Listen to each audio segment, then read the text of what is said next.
you remember how to play skulls? Really?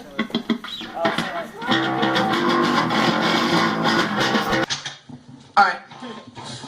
Monkey balls! Go. Alright.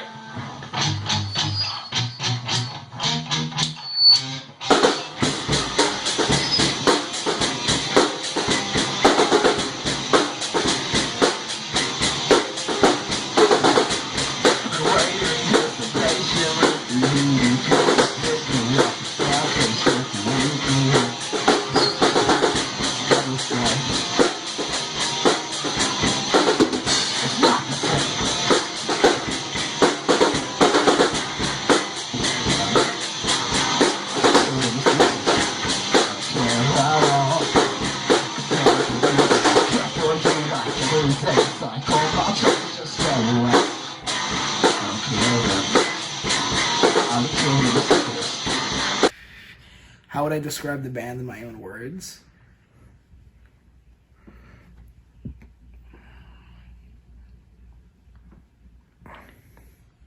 So stereotypically edgy and punk, but the good thing about it was they weren't trying to. That's the thing. Very like angsty, but not at anybody, just in general. Kind of a bunch of crybabies. Wham wham, hometown sucks. Thanks for that.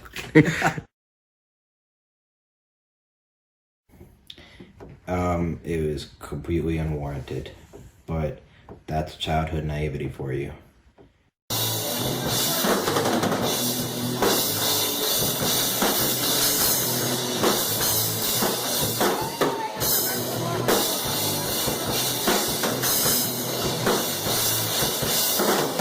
I met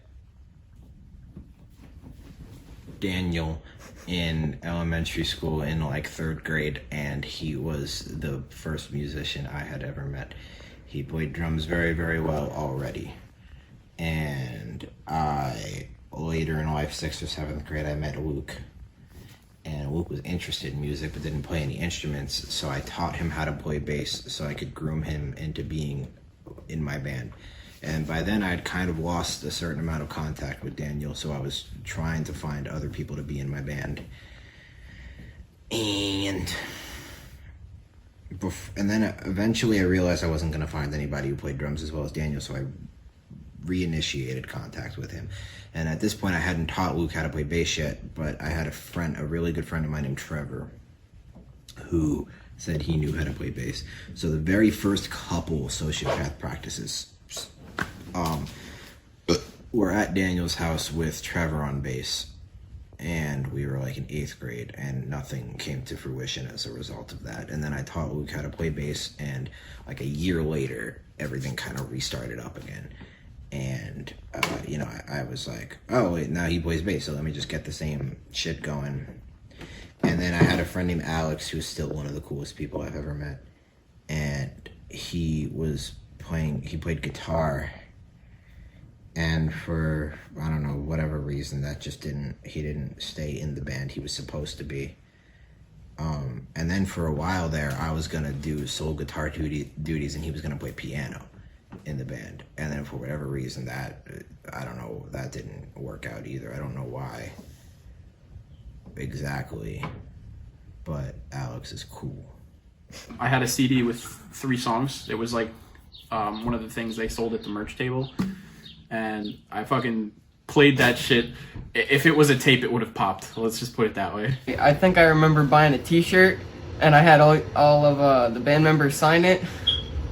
And I remember, in particular, I don't know why I remember this, but Nick was wearing a white hat, and he had pink hair, and it was like sideways as fuck, bro.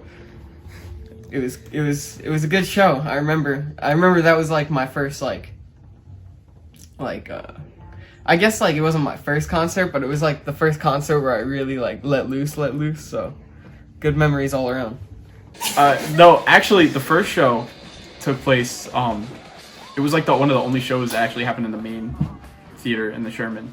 So that was really cool because to me, up to that point, I was like, oh, you have to be like, a realized like band or something to get any type of show.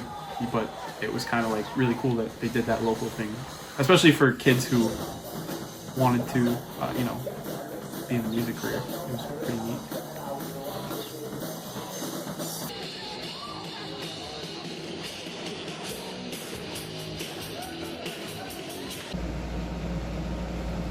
I'm gonna sound like a dickhead. One of my fondest memories in Sociopath Anatomy was when, oh fuck, what was his band's name at the time? Capasso's band. Oh, it hit the deck or Social Empathy. It was Social Empathy. It was when Social Empathy's first show, and everybody and their mother came out, and they botched the fucking show.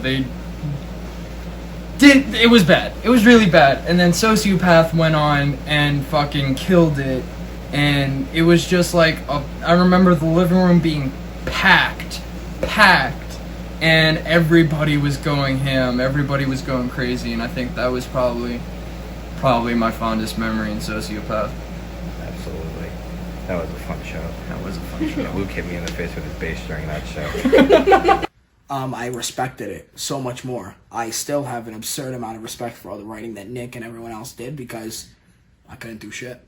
I played the drums and I had my front man wrote everything. I played what he told me. I didn't know how to play an instrument. I just picked it up because I wanted to be in a band because it seemed cool, and it was. And I won't forget the first time we actually played a show, my band was with Sociopath Anatomy, and it was probably one of the best nights of my life. Because we packed that venue for our first show because we sold tickets in school. We packed that first venue. We were dog shit. I'm going to send you, I have a clip of us playing the first time if you want to cut that into this because that's ass. It's so ass. It's all ass. But we filled that venue bigger than I've ever seen it. Still to this day, I go to that venue. I've never seen it as packed as I did the first night we had our first show. But it proved something to me. No one came to our shows after that. Because they went once to support it, it didn't matter anymore. Our lyrics were irrelevant. Nobody cared. No one remembered our words. It was everyone came to us, but we didn't have that same oomph that Sociopath did. Our frontman's hair wasn't blue, and our drummer wasn't fucking buck wild. It was this fat fuck. So it wasn't that crazy. So it changed my perspective because I realized how difficult it was. And even if I started a band now with the more musical knowledge that I have in terms of mixing and things like that, I'd still fuck it up. And I don't think my band would not do nearly as well as Sociopath did. They didn't blow up, but they did something that no one was able to replicate.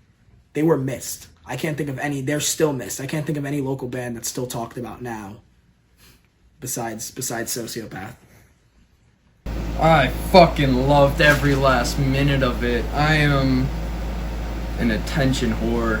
I love attention, so being up on stage and even just walking down the hallways in school and having a lot of our fans be like, that gets me inside. I'm like, yeah, look at me.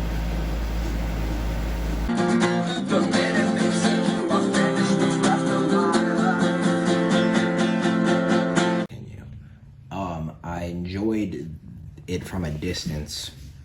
I enjoyed the admiration side of it. I did not enjoy the social stance which it brought me to.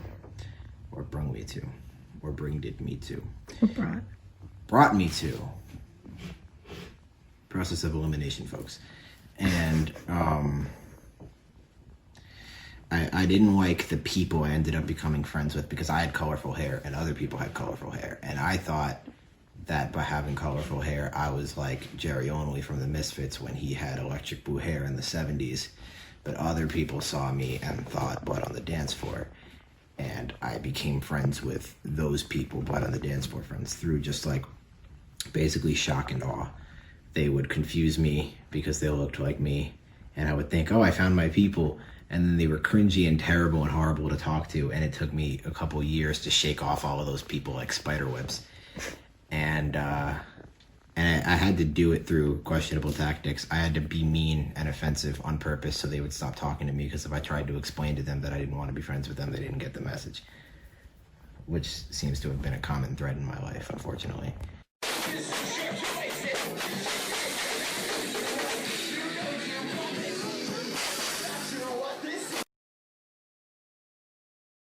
In chronological order, they went from shit to good real quick.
My favorite Sociopath song to listen to is, well, instrumentally, I like this one that we never played live and we never got a good recording of, so I'm one of the only people that knows it exists, but it was one called Dance. And the full title was something super cringy and like Fall Out Boy-esque, because, you know, they do like the fucking run-on sentences for their song titles. It was something dumb like, "You better learn to dance because my aim is fucking immaculate," or is it like a Western joke of like shooting at your feet, which in hindsight is so fucking dumb. But so that's why I always call it Dance now, to like avoid saying the cringy title and embarrassing myself. But as a song, it was one of the more aggressive songs, and for whatever reason we could never get it to sound right, and that's why we never played it live. But I really liked it in my head, and to play live, I really enjoyed playing. I liked Grumpy because it was punkier and messier. Grumpy Avenue. And Next Time, actually. I lied. Next Time was easily my favorite to play live. There's something about the chords in that song I really enjoyed. It was probably the closest I came to successfully ripping off Pierce the Veil. I think that's why I liked it. Oceans. It's the most emotionally charged. I still will listen to it.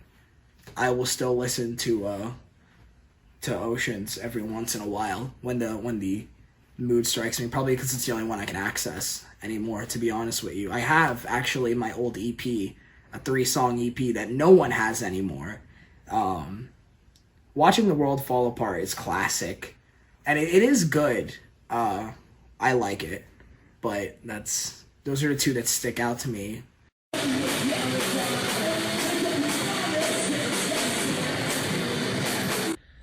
Well, initially I wanted Sociopath to be a horror punk band like the Misfits or Cancer Slug. That's why it was called Sociopath Anatomy, because I figured that was like a dark name, and I wanted the music to match that.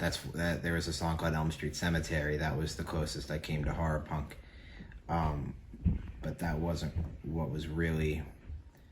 that wasn't what the other members of the band listened to.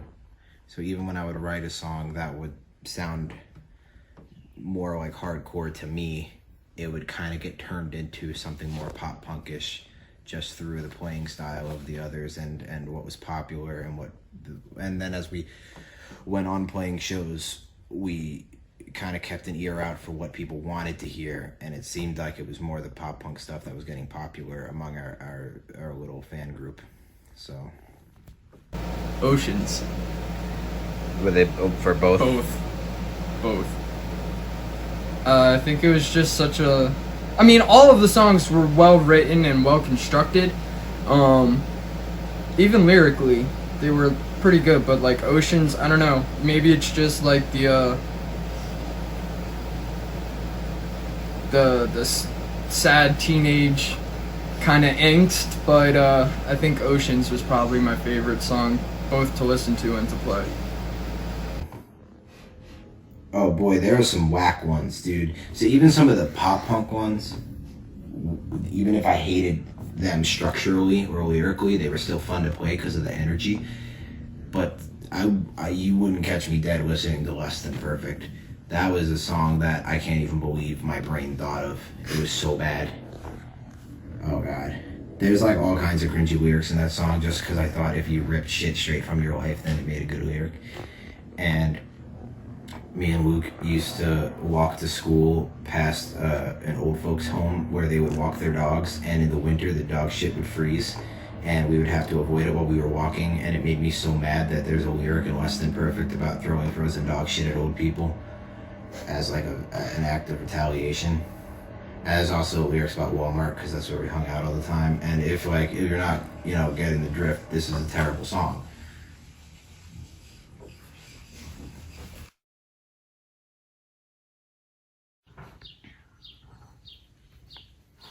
Long hair, tight jeans, and some questionable rock and roll.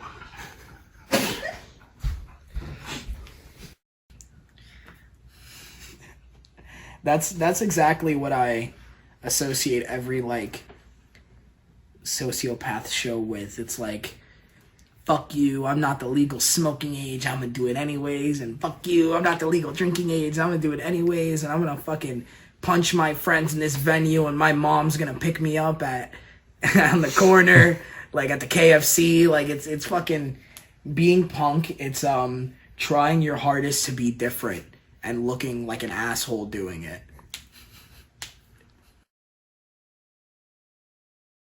Stop! Do it, you old bitch!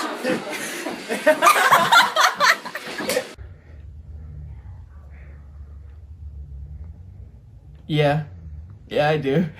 I remember me and the Sociopath crew were at a concert at the Sherman Theater a while ago. Had to be like 2015, 2016 era, maybe. And I remember we were all going to see a fucking legendary band called Black Veil Brides. And I remember the bass player Luke was he was just like dancing around like everybody else, and then some like super like old dude got super fucking mad, and he started like fucking telling Luke like, oh, I'm gonna kick your ass, like you keep bumping into my lady's ass and I'm gonna kill you, I'm gonna knock your shit in. And that shit was fucking funny. I also remember playing hide and go seek tag in Walmart with the patrons of Sociopath quite often. So a fun little amendment to your story. That was me that happened to. Not Really? Luke. Yeah. That's I remember fun. because I called his wife a bitch and he got really mad. And Luke was like, he's 15. Oh Yeah. And I was like, yeah, I'm 15. What are you going to do? You were like 15? What the fuck? Yeah. How old was I? 13. Being punk. I guess standing out, doing the opposite of what's expected, what's normal. Just kind of making your own statement and not following what everybody else is telling you. I like your knee brace.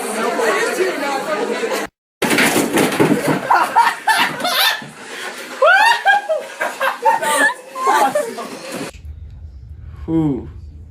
I mean, I tried to keep up like an image that like tried to show that I wasn't kind of like different than anybody else going to the show, I guess. So like I would just dress as fucking radical as I could, put my coolest shit on. So I guess it was pretty important, like how I looked when I was at the show, if that was your question.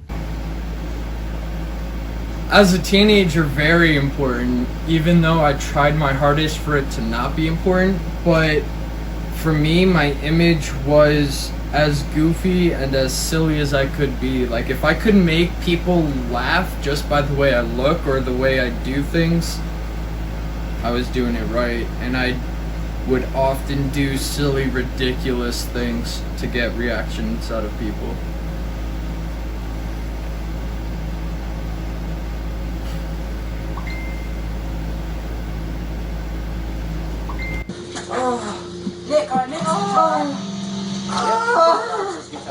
I'm gonna lose my voice! Oh, I can feel it already! I remember there was one in the Sherman Showcase, and I remember specifically, there was a video from that show of Family Values, and like all of our friends were in this one video of Family Values, and it was just like the perfect, like, I guess, like, video to show off what like Family Values is, because it was just like everybody dancing and like everybody was like touching up on Luke's face, and I'm pretty sure Nick kissed Abby at some point, like in the middle of a song. Looking back on it, how do you feel about the way that you acted going to those shows as an audience member? Sometimes I wish I would have shut up more during acoustic sets, but overall, I mean, I think I did pretty good. I was always pretty supportive, and I was always like there when I could be, I guess. Can I add something to his interview? Absolutely. It's a story to share. When he was about 14, 13, we went to a show. I don't remember. Maybe it was Falling in Reverse. But there was this girl who kept hitting on him. And a dude in a Santa outfit came over and stole him from us. So we concocted a plan. And our plan was simply put, to run over, pick him up, and run back and not let them take him again. And it worked flawlessly, if I do say so myself. And she kept trying to kiss him and shit. It was weird. Just something to add to that, I'm not proud of how I acted during those events, and also, that was definitely a patent pending show on my birthday, and she definitely saw me up in the VIP box, and then Santa, like, caught me while we were down trying to get some grub. Santa caught my ass, and I couldn't say no because, like, I don't know. You are so dumb. Here we go.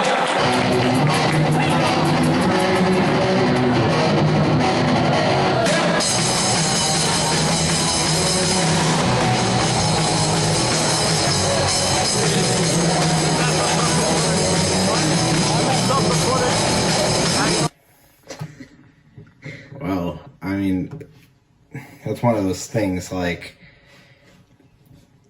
objective versus subjective. Objectively, I know what punk was in its original incarnation, as an act of rebellion, both political and social.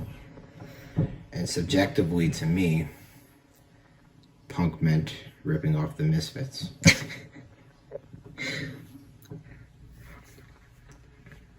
So there's this way I feel about Sociopath Anatomy that I think is really funny, that I was thinking about when I was told that I was going to be asked questions for an interview, was that, like, here's my uncensored, unfiltered, like, how I see Sociopath Anatomy, right? If it happened any other time, it would have flopped immediately. It wouldn't have gone anywhere. You would have made, like, a few songs, it would have been fucked. But it was perfect, because you got snarky kids. It's my freshman year. I'm fucking angsty, right? You got me. You have a slew of kids that are coming off of the fucking, King for a Day, Bulls in the Bronx bullshit, that Pierce the Veil caca, all that nonsense. They're getting off that hill. They're finally able to leave the house. If you did this junior, senior year, any other time, you've been fucked. But because you had such a pool of angsty little ass kids, you were fucking gold. So what you did was you made music. It didn't matter what the songs were because they were gonna fucking eat it up anyways. Because I'm not gonna sit here and act like every Sociopath song is a banger. I don't give a shit about most of them. Oceans, Watching the World Fall Apart, What I Learned in Boating School, the EP. That shit like just sticks with me. And I probably wouldn't have formed a band of myself if it was. I wouldn't have started playing drums if it wasn't for Sociopath Anatomy. But it was the music was irrelevant. They could have gone poo poo caca stinky poo poo on stage the whole time, and they would have ate it the fuck up because it wasn't about the music. It was about the freedom. It was the first time we were allowed to go out. To Main Street. What? That's fucking cool. And you get there and there's these older kids. You want a cigarette? Fuck yeah, I've never had a cigarette before. You get your first nicotine buzz. You go into the Sociopath show. This guy's got blue hair. He's screaming. You're hitting your friends. You're not there for the music. You know the words because you've seen it so many times. You're there to let loose because your parents are fucking holding you down and you gotta do homework. Fuck that, dude. They don't have the grade book login now. They don't know where you are. You're drinking Monsters, your heart's racing, it hurts, but you drink another one because you want to fit in. Like it was never about the music. It was never about the music for 98% of them. It was about the music for me, and it was about supporting my friends. But in tune with that was I wasn't going like this to people. I wasn't like sticking my tongue out in pictures and shit. It was the rebellion that it represented. It was like, oh, we're going to school, or we can go on Friday nights to go see Sociopath Anatomy and punch each other and get nicotine buzzes and not do any actual narcotics, but act like we were. And it was like, it's so, looking back at it, it's so fucking cringy. And I hate it. But I would not have rathered my years, like as a freshman and shit, have gone any other way. Because I'd be a completely different person. I wouldn't listen to what I listened to. I wouldn't. It showed me things that I end up liking later, like Brand New, the band. I wouldn't have gotten into that genre if it wasn't for Sociopath Anatomy and things like that. It wasn't about the music. It was just an excuse to be angry. And everyone ate that shit up.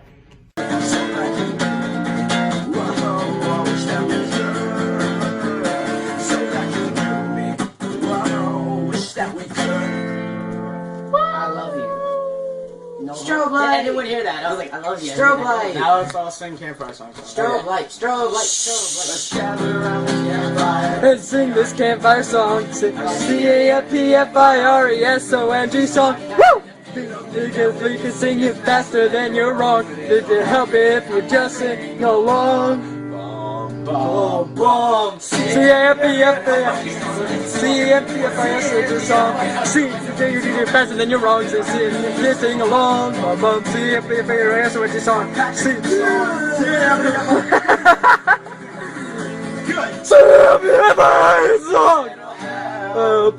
If you just sing along. Hey! I love that. Throw things! Did you just throw the cooking drumstick? It wasn't me. Alright, somebody let me watch.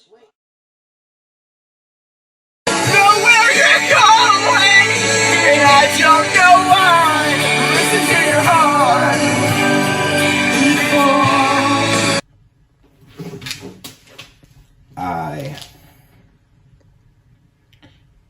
You know what always bothered me was when I knew we did bad and people cheered for us. I would have rather them booed than accept their fucking charity. And like polite clapping is annoying.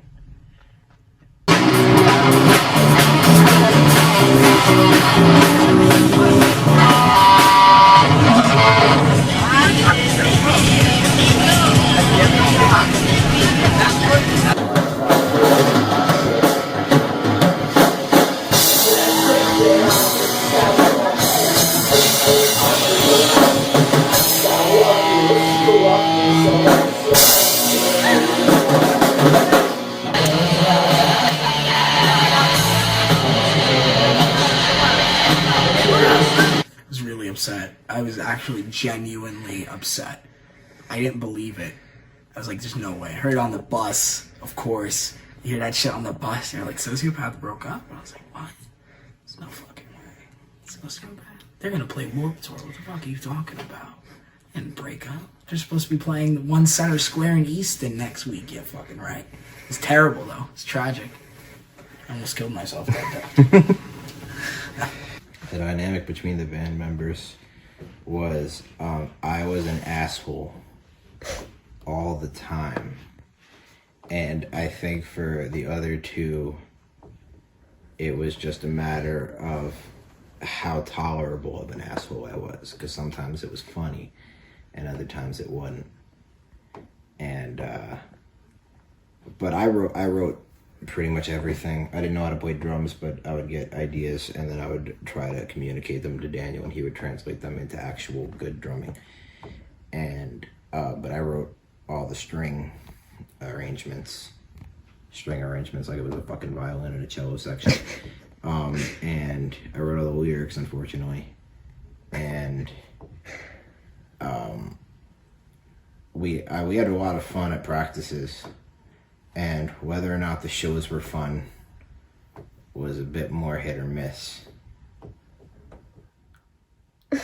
Thank you.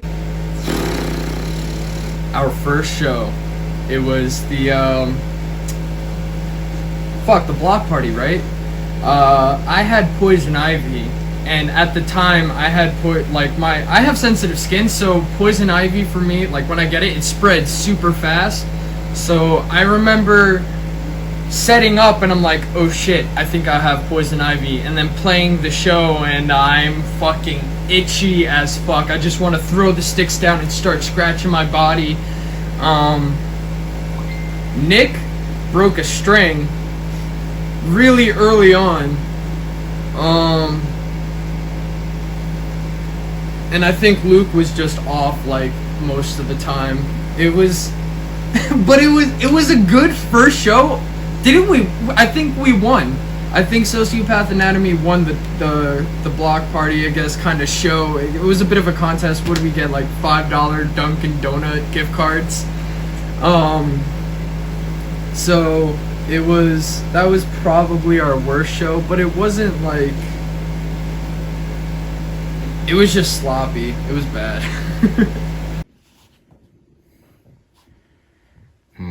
One time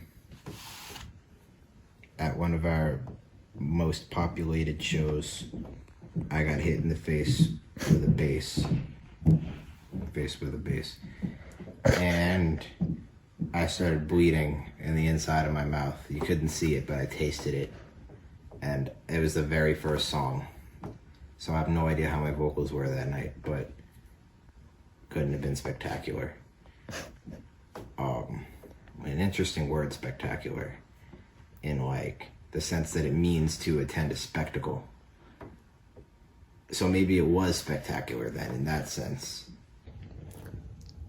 Well, at first the dynamic was actually pretty good. Everybody seemed to get along, and everybody had seemed like they were in the band together since they were born, honestly.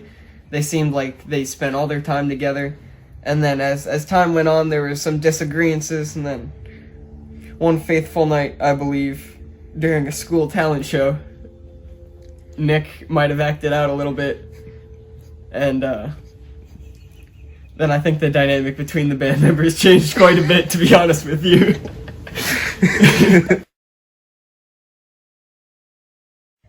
I thought it was fun. I thought it was very, like, punk rock and very, like, especially with the school, because you guys used to fucking just curse at the school, and that was, like, the most edgy shit that I've ever experienced, and everybody knew about you. Everybody knew about you guys. As people, it was a lot of fun. It was something new for me, because I had never, like, up until, like, I want to say 8th, 9th grade, I didn't really listen to music that much. But it was like a whole, like, wow, the world is so cool. Stylistically, you could tell they were a bunch of high schoolers, but it wasn't bad by any means.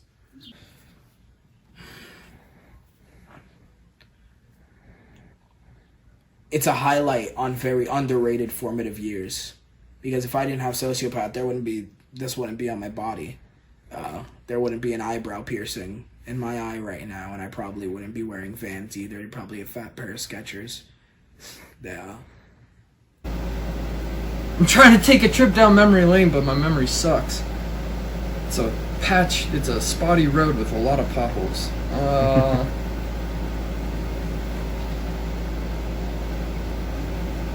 I remember skating a lot. I remember Nick wasn't too into skating.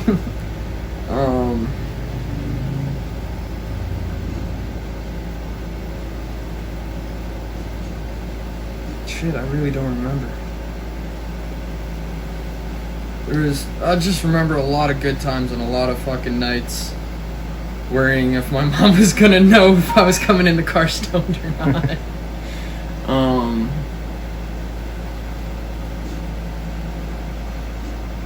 Yeah, I think that's about it. A little, like, I feel nostalgic and a little, like, I guess sad because, you know, you don't really like that you did Sociopath, but I think it's something you should be proud of. Just the fact that you did it in general.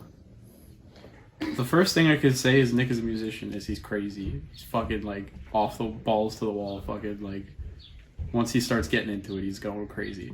When he's a filmmaker, he's very precise.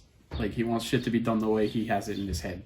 So, you know, he'll improvise a lot as a musician, and as a filmmaker, he'll improvise sometimes, but most of the time it's we're gonna do it the way I want to do it, even if he changed his mind beforehand, which is good both ways. Similarities, both ways are very like it's unique.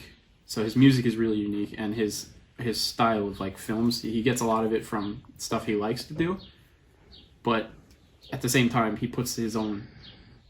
You can tell he's in the movie, you know, even when he's not actually in the movie. He put himself in there somewhere.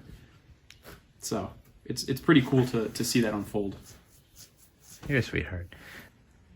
Nick in terms of his creative direction is very like set in his ways, and they're good ways. Like he's not, you know, putting out shit for the sake of putting out shit.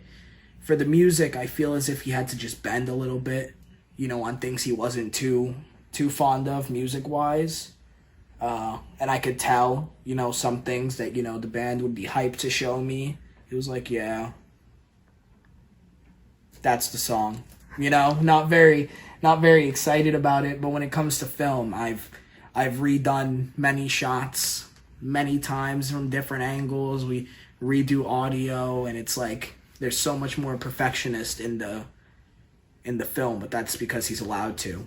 I feel like Sociopath Anatomy would have a very different sound if the other members were complacent. Not a good thing if they were, but it would be incredibly different, I'm sure.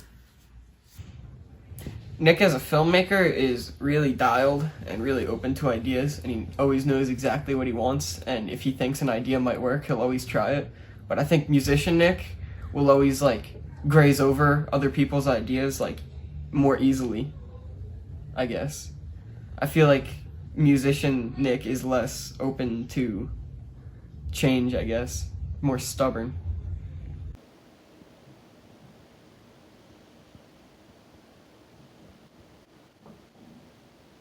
What was I hoping to accomplish, bro? I wanted to be the Misfits. And no, I didn't accomplish it. Do I fucking look like Glenn Danzig? That dude is way buffer than me. And, well, here's another thing. I was kind of introverted and definitely kind of anti-people for a while. And not only did I need a creative outlet, I needed some kind of social outlet to just be able to talk about myself and have feelings. And I figured, you know, this is the thing. Your first thought when you start going through something emotionally is I should go to my friends about it, or I should talk to somebody about it, I should vent. And the thing is about that is nobody fucking cares. Nobody wants to hear that shit, even a little bit. Not your friends, not your family, not your teachers. Nobody gives a fuck what you think. So I was like, all right, I got a plan. I'm gonna say my feelings in a way that's entertaining so people will want to listen. And that was what Sociopath was. It was me bitching to a melody. There wouldn't be Nick the musician without Nick the filmmaker, or Nick the filmmaker without Nick the musician.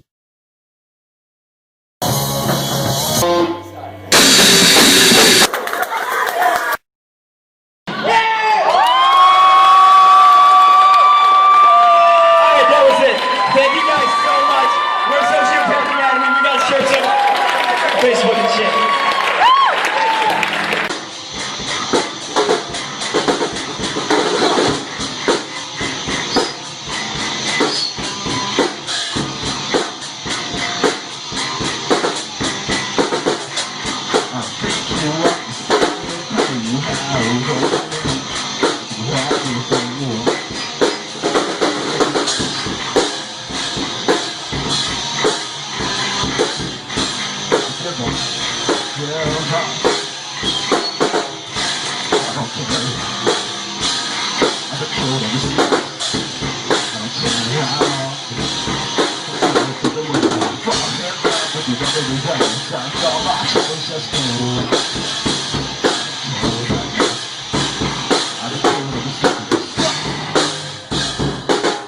I always wanted to.